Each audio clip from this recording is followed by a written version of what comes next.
আসসালামু আলাইকুম। এটা একটা সনি টিভি। তো এই টিভির সমস্যা হলো, দেখায় আগে আপনাদেরকে পাওয়ার দিই। পাওয়ার দিলাম, তো টিভিটি স্টার্ট হয়েছে। আপনারা গ্লাসে খেয়াল করুন, একটু কয়েক সেকেন্ড পরে এই টিভিগুলোর আলো আসে। তো যারা টেকনিশিয়ান বাইরে রয়েছেন তারা অবশ্যই জানেন। দেখতে পাচ্ছেন টিভিটি সম্পূর্ণ ক্লিয়ার।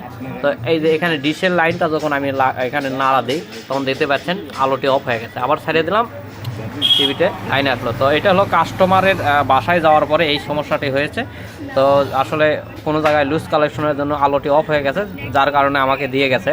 তা আমি এখন এটা রিপেয়ারিং করব, এবং রিপেয়ারিং বলতে এটা শুধুমাত্র সোল্ডারিং করতে হবে। জাস্ট এইটুকুই। দেখতে পাচ্ছেন সম্পূর্ণ টিভি চলতেছে, এবং এখানে যদি হালকা এরকম নাড়া দিই তাহলেই এই টিভিটা